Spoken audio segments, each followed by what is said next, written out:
E vamos ter uma oportunidade, então, de fazer um bate-papo nessa próxima meia hora sobre esse tema que é a doença coronária crônica.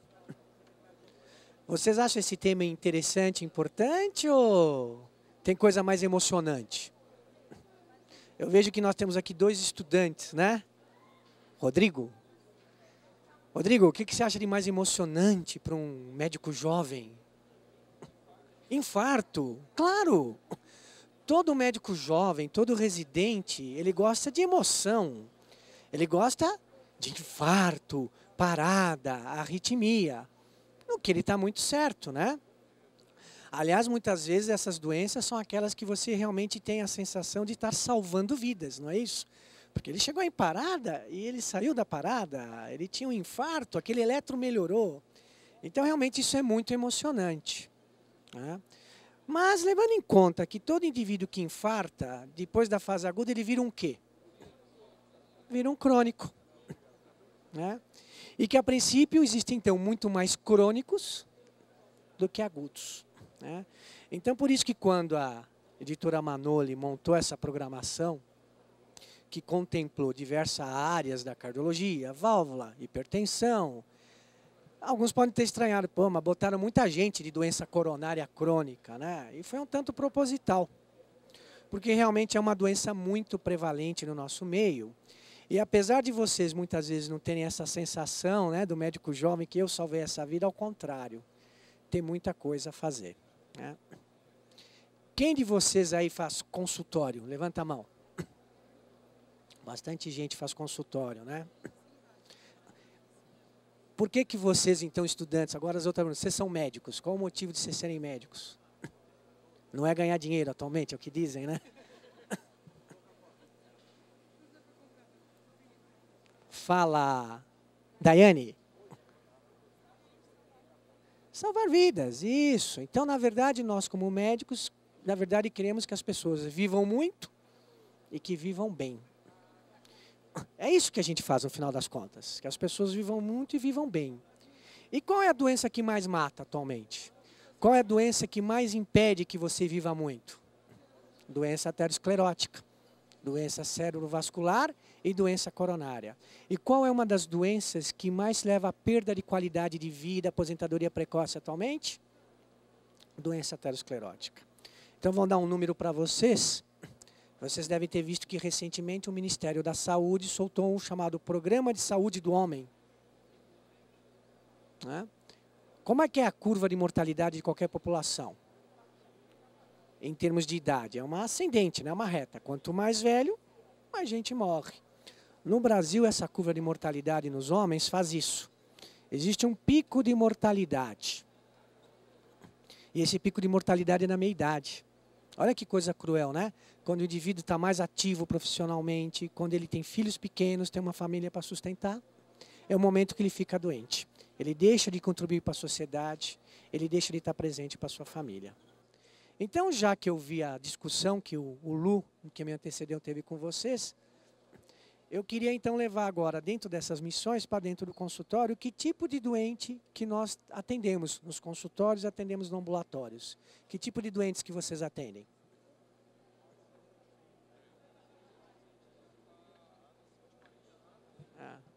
E que te procura? Então, o Rodrigo está falando que na experiência dele de ambulatório, ele atende indivíduos doentes. Não é isso? Isso realmente é uma das nossas missões como médicos. Os colegas que fazem consultório, quantos por cento são doentes aí que vocês atendem mais ou menos? Metade. Tá. E a outra metade tem o quê? Nada. Pronto, ele deu, parece que a gente combinou a resposta. Então, levando em conta a continuidade sobre o tema assunto doença coronária, diga, você quer fazer uma pergunta? Claro.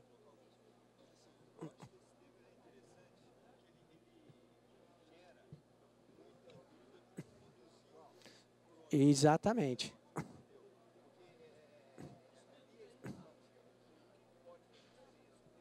Perfeito. E é esse ponto realmente que eu queria chegar. Porque, na verdade, quando nós falamos com pacientes, eu tenho dois aspectos. O indivíduo que ainda não tem doença.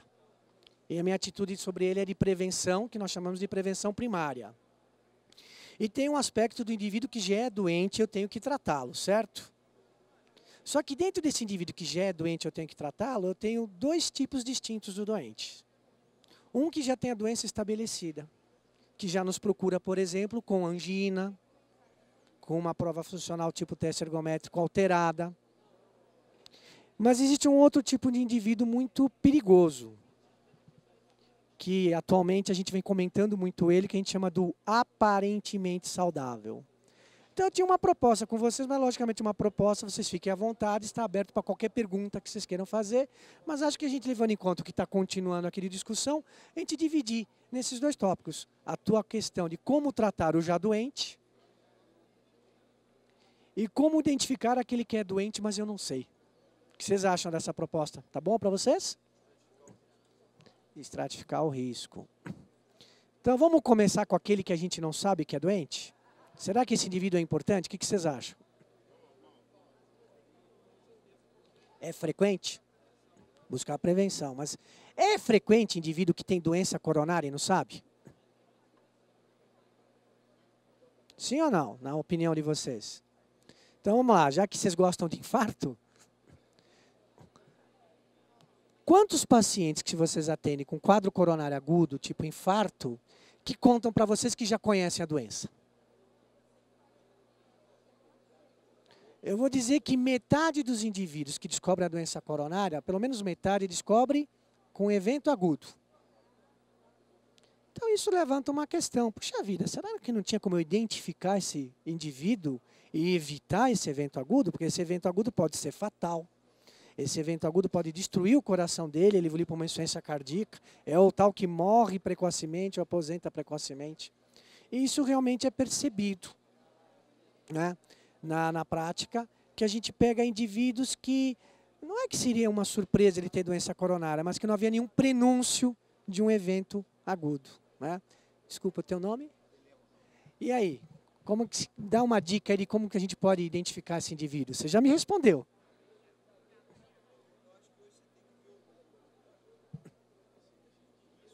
O risco.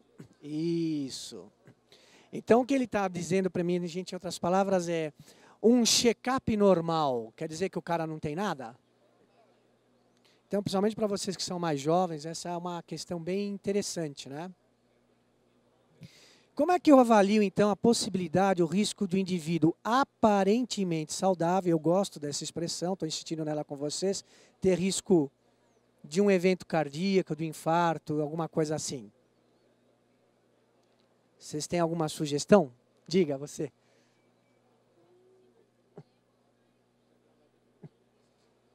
Perfeito. Ela está comentando dos fatores de risco. Usar fatores de risco para identificar. Isso. E o... Não sei se... Está com o crachá escondido, poxa. O Leonardo já completou. Melhor ainda, que só fez fator de risco.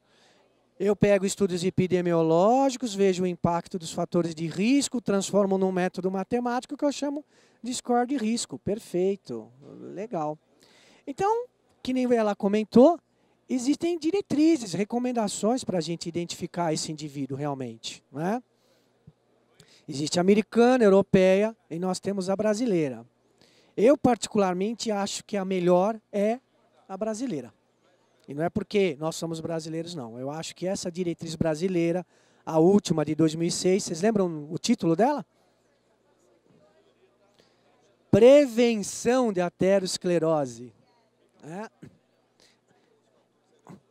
Isso. Então, ele bota uma sequência para você determinar se o indivíduo tem risco ou não. E eu sabendo se ele tem mais chance de doença coronária, eu já sei que estratégia tomar para tratá-lo, que vai ser o nosso segundo ponto da conversa, não é isso? Ou não, se o indivíduo é prevenção primária. Isso é dividido em 3 passos, essa avaliação. Quem que me lembra qual é o primeiro passo? Indivíduos, então, que já são com doença coronária manifesta ou equivalente. Então, essa é uma diretriz que vale muito a pena, mesmo o pessoal jovem, dar uma lida. Diretriz de Prevenção da Aterosclerose, se eu não me engano, é de 2006. Isso no portal Cardiol é aberto, é disponível. Né? Então, o primeiro fato é o indivíduo que tem doença manifesta. Doutor, eu já infartei. Doutor, eu já botei um stent. Então, ele já é aterosclerótico. Agora, existem outros indivíduos que têm alguma doença que não é exatamente a coronária, mas que se ele tem nesse lugar, provavelmente tem na coronária. Por exemplo, quem tem exemplos aí para contar? Doença carotídea, isso. Que mais? Doença arterial periférica. O diabetes mellitus entra como, digamos assim, um fator de risco de altíssimo impacto a ponto de você considerar aterosclerótico equivalente. Mais um. O pessoal do fundo está tão quietinho, as moças aí. Não tem nenhum palpite para me dar? Como? Mas aí não é, a idade não faz com que você considere doença equivalente. É um fator de risco importante. Aneurisma de aorta abdominal. Então, se o indivíduo tem alguma dessas coisas que a gente falou, eu posso parar aí a minha estratificação dele. Porque ele tem doença e acabou. Aí eu já sei o que fazer com ele. E o indivíduo que não tem isso? Aí entra o colega aí, qual é o seu nome? Isso, o meu xará, o João está falando. Olha, eu vou ver idade, eu vou ver hipertensão, vou ver diabetes, né? Mas isso também tem diferentes impactos, não é verdade? Tá funcionando. E aí? E existem os scores de risco, que foi comentado. Qual que é o score mais utilizado? Diga. Existe um score muito antigo, né? Baseado em dados epidemiológicos, que foi iniciado nos anos 60, que é o Framingham. Perfeito. Aí o score de Framingham leva aquilo que o João falou, leva em conta a idade, leva em conta se fuma ou não fuma, leva em conta a pressão, leva em conta o perfil de colesterol, jogo isso aí num método matemático e ele me dá um risco de evento em 10 anos. E ele divide em baixo, intermediário ou alto. Se o risco do indivíduo é até 10%, baixo. Mais que 20%, alto. Por tabela entre 10 e 20, intermediário. Então, olha que interessante. Se eu aplico o Framingham e ele me dá um alto risco, também posso encerrar a minha estratificação. Vocês concordam? Ele é alto risco, eu já sei o que eu vou ter que fazer com esse indivíduo. E o indivíduo que dá risco intermediário, está tudo bem? Algum de vocês já teve na prática, ou no próprio consultório, ou no pronto-socorro, o doente que chega e conta assim: doutor, eu tive um infarto, estou aqui por causa do infarto. Mas que coisa, há um mês eu fiz meu check-up. Eu fiz ecocardiograma, que veio normal. Eu fiz eletrocardiograma, que veio normal. Eu fiz um teste ergométrico, que veio normal. E agora eu estou com infarto. Quem que é o processo, hein? Processo quem fez meu teste ergométrico ou o médico que disse que estava tudo bem? Vocês já não viveram essa situação? Com certeza já viveram. Por que ocorre isso? Que o mecanismo da síndrome coronária aguda é diferente, a estabilização de placa, pode ser placa pequena, etc.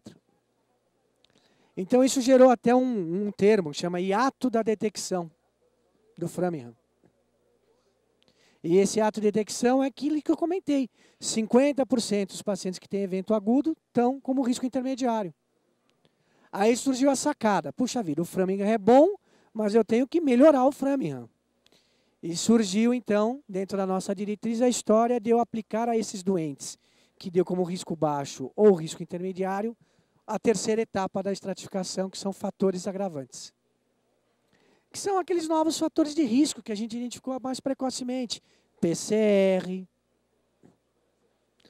score de cálcio, angiotomografia, doença renal, mucoalbuminúria, a doença carotídea, do espessamento, enfim. Junto a essas informações, encontrou um desses fatores agravantes, bingo. Eu levo esse indivíduo uma categoria acima de risco. Então, essa é uma forma de eu tentar identificar os indivíduos de alto risco e protegê-los antes que eles tenham um evento.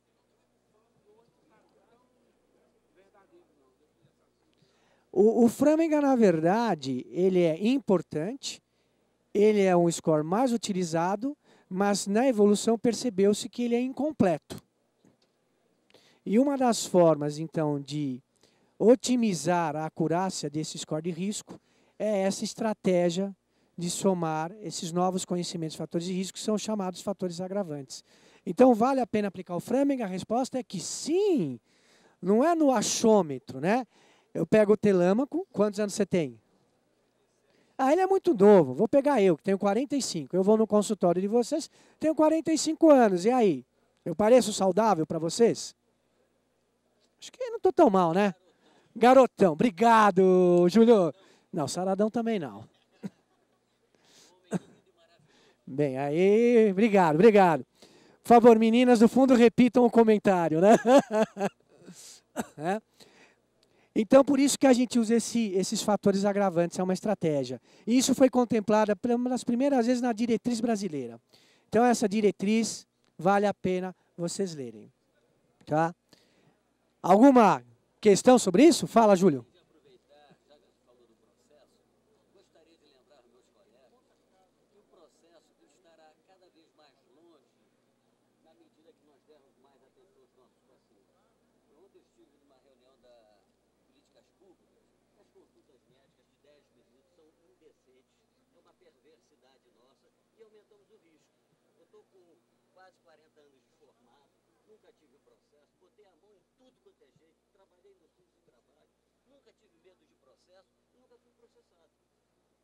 Então, se existe uma relação médico-paciente, a relação médico-paciente é uma relação de amor, de respeito, de reciprocidade, não vamos processar. Consulta de 10 minutos. Claro. O Júlio fez um comentário muito importante, muito interessante, precioso, eu diria. Tudo aquilo que eu falei para vocês, eu trabalho no INCOR. Alguns de vocês devem trabalhar em grandes instituições. Outros talvez trabalhem em unidades de saúde, ambulatórios, trabalhem no interior. E frequentemente, quando a gente vai dar aula Brasil afora, a gente ouve o seguinte comentário. Olha, João, que coisa, você é privilegiado, você está no INCOR. Você tem ressonância magnética. Eu não tenho ressonância magnética, João. Você tem tomografia de 320 detectores que acabou de chegar. Eu não tenho nenhum ecocardiograma, não é? Mas se vocês perceberem dentro dessa descrição que a gente fez, o que eu preciso para aplicar isso que a gente comentou até agora? Preciso tirar a história do indivíduo, preciso examinar o indivíduo e preciso de poucos exames. É o tipo de situação que eu digo que dá para fazer num barquinho no meio do Rio Amazonas. Basta ter uma tomadinha para fazer o laboratório. Então, isso é um aspecto importante. Isso que a gente está comentando é de fundamental importância e é facilmente, universalmente aplicado, independente de que região que você trabalha.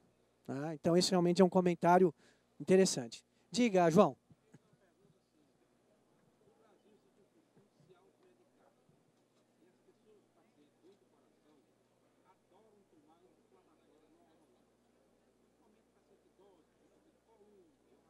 Perfeito.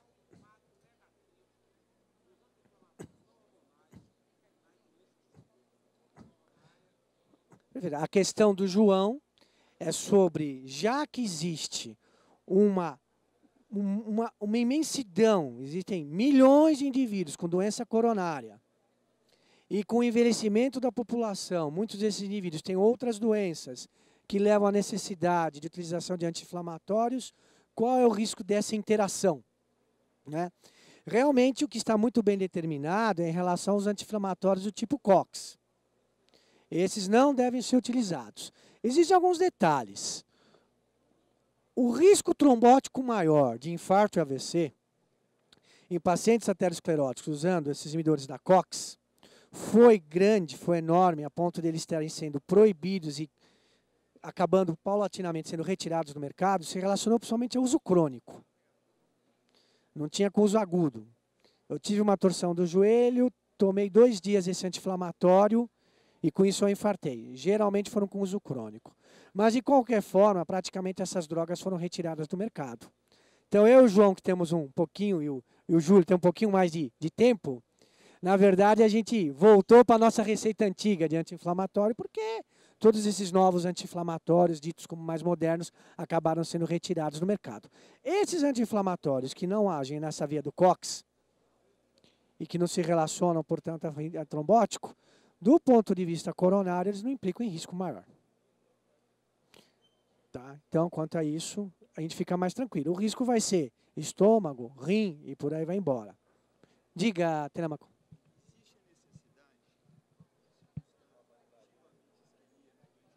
Perfeito. Então, a pergunta do Telêmaco é o seguinte: eu tenho um indivíduo com doença coronária estabelecida, já estratificada, com o tratamento inicial definido. Esse doente vem vindo muito bem clinicamente, assintomático. Então, ele teve uma angina, eu internei, fiz o cateterismo, indiquei para ele algum tratamento, seja clínico, cirúrgico, angioplastia, e ele está voltando no meu consultório regularmente com o passar dos anos, sem queixa nenhuma. Existe indicação da busca ativa de isquemia? Em outras palavras, eu tenho que pedir todo ano o teste ergométrico para esse paciente? Foi essa a sua pergunta. Alguém tem algum palpite, alguma ideia aí que queira me apresentar?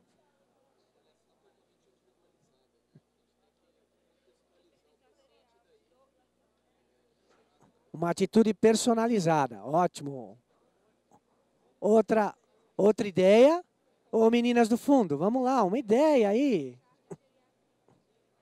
Elas só sorriem quando eu mexo com elas, ao menos isso, né? João, qual que é a tua ideia? Conta pra mim.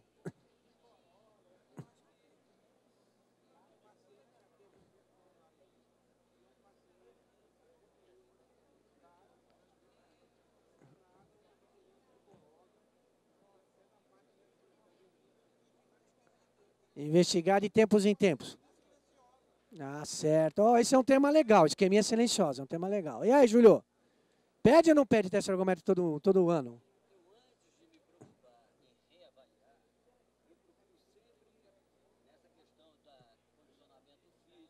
Não. Vamos imaginar que ele está tratado, está tudo direitinho, tudo certinho, lógico.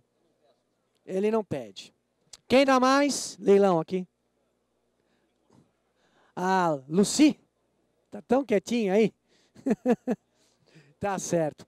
Não, então, essa pergunta é realmente assim. Eu vou dar uma primeira resposta e eu vou dar uma segunda resposta. A primeira resposta é: ninguém sabe. Por isso que o Júlio deu uma opinião, eu não peço. Por isso que o João falou, eu peço. Eu esqueci teu nome de novo. Leonardo. Eu esqueço, eu sou fraco para nome de homem, não fica grande. O Leonardo depende do doente e o Telêmaco, mas é a resposta que eu quero, né? Então, realmente, veja, não existe nenhuma evidência, nenhum estudo que tenha sido desenhado exatamente para essa resposta que nos dê ela de uma forma definitiva. Realmente não existe. Por isso que vocês vão ver que isso é tema de mesa, isso é tema de discussão, e existem diferentes argumentos para defender diferentes posições. Mas eu acho que quando algo não está completamente esclarecido, não é nem o céu, nem o inferno. Né? Então, assim como o Júlio falou, o que é importante é esse paciente estar com um bom diagnóstico e um bom tratamento. Um bom tratamento é mais importante que um teste ergométrico todo ano. Então, às vezes, a gente recebe um indivíduo que está com uma meta de LDL fora, um indivíduo que está com uma hipertensão não controlada, mas ele tem um ecocardiograma, um teste ergométrico todo ano. Não é verdade, Fernando? Você vê isso com frequência, não vê? Ele chega hipertenso, ele chega com diabetes ruim, mas ele tem bonitinho um teste ergométrico com ecocardiograma todo ano. O bom tratamento, que era o principal. Mas o Júlio tem toda a razão. Levando em conta que a doença coronária, a princípio, é uma doença que progride. É claro que hoje existem ferramentas para a gente impedir a progressão da aterosclerose, lógico. Mas, a princípio, é uma doença progressiva. Eu também ficar passivamente esperando um sintoma ou um evento, talvez não seja um bom negócio. Então, daí a minha resposta para você. E aí você me perdoe, infelizmente não é uma resposta totalmente baseada em evidência. Mas vocês vão ver isso que no paciente com doença coronária crônica, muitas vezes o que você usa é o bom senso, o raciocínio. De todas as diretrizes que nós temos, entre aspas, a pior é a de doença coronária crônica. Não é porque foi o Dr. Lu que escreveu, ou eu que também escrevi, não é por isso. Porque realmente são doentes muito diferentes, né? Então, quando ele for comentar de tratamento, que o Telamo já me falou que quer comentar, é angioplastia, é cirurgia ou é tratamento clínico? Depende de uma série de informações. Função ventricular é boa, é ruim, é diabético, não é diabético, é triarterial, não é triarterial, tem DA, não tem DA. Então, isso que a gente vai levar. Então, aqui é a mesma coisa. Então, vamos ler a resposta do Leonardo, vamos particularizar. Por exemplo, um indivíduo que foi revascularizado. Ele teve um evento, teve o diagnóstico de doença coronária, foi revascularizado. Se nós formos pegar os estudos que avaliaram pacientes revascularizados e ver a evolução desses indivíduos em termos de sintomas, em termos de mortalidade, a gente vai perceber que esses indivíduos, em geral, começam a ter problemas coronários novamente a partir do 5º ou 7º ano após a revascularização. Então, eu não estou dizendo que com 7 anos venceu a cirurgia. Não, não é isso que eu estou falando. Se você for ver os estudos, quando o indivíduo ganha novo cateterismo, volta a ter sintoma, tem uma internação, isso acaba acontecendo em torno do 5º, 7º ano. Então, me parece racional, apesar de não ser uma força de recomendação, ou não ter força de evidência, parece-me interessante que o indivíduo que está vindo muito bem e tenha sido revascularizado, eu me preocupe em pedir uma avaliação funcional de isquemia para ele a partir do 5º e 7º ano após a cirurgia. É claro que se esse indivíduo começar com insuficiência cardíaca, mudar o eletro, começar a ter sintoma, é outro doente, né? Estamos falando de outra coisa. Então, em relação ao paciente revascularizado, é isso. Um outro parênteses. Parece também, até certo ponto, interessante, numa situação específica, aquele indivíduo que era assintomático, eu descobri a doença coronária, por exemplo, numa cintilografia. E ele acabou ganhando a revascularização por conta disso. Não deixa de ser interessante imaginar que algum tempo após a cirurgia, eu comprove que meu tratamento foi efetivo e que aquela isquemia desapareceu. Isso é uma particularidade. Isso não está escrito em recomendação nenhuma, já vou frisando isso várias vezes. Então, rotina do João baseado nesses argumentos. O indivíduo revascularizado com boa evolução, eu vou pensar em ir à busca ativa de isquemia do 5º ao 7º ano em diante. Indivíduo que fez angioplastia. E aí, o que vocês acham? Fala. Não, estamos falando do indivíduo que está em voo de cruzeiro. Está no bom tratamento do Júlio, está sem sintoma nenhum, o eletro dele não muda, o ecocardiograma dele não muda, ele está indo muito bem. Ele até reclama que está pagando a tua consulta, que ele está ótimo, só precisa da receita.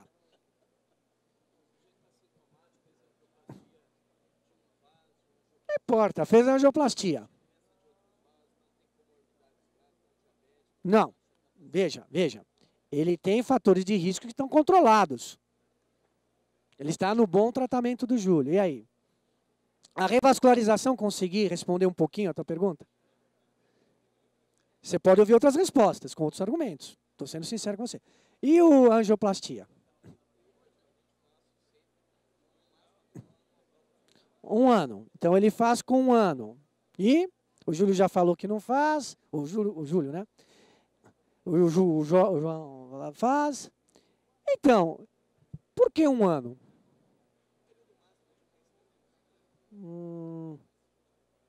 Tá.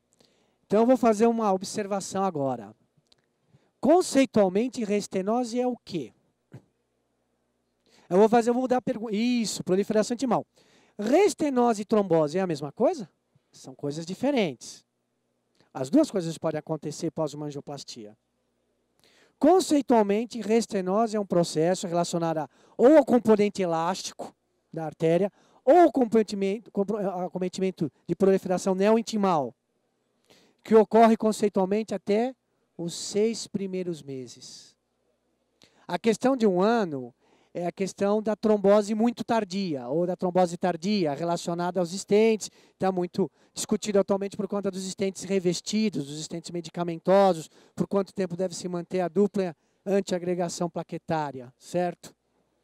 6 meses. Então, talvez o indivíduo que fez angioplastia, principalmente aqueles pacientes de risco para reestenose, que você comentou, o diabético, a angioplastia não teve um resultado subótimo, você percebeu que ficou borda não tratada, enfim. Talvez esse indivíduo, em torno do 6º mês, eu fazer a busca ativa de reestenose. Tá. E a partir do momento que eu fiz isso, de quanto tempo eu vou repetir? Então, gente, não existe nenhum estudo de custo-efetividade disso. Então, aí realmente fica dentro da tua experiência, da tua possibilidade. A partir dessa primeira reavaliação, da primeira revisão, talvez num intervalo que eu aleatorizo de 2 a 3 anos, pareça ser interessante. Nem o céu, nem o inferno. Não precisa ser todo ano, não precisa ser nunca. Espero ter respondido a tua pergunta.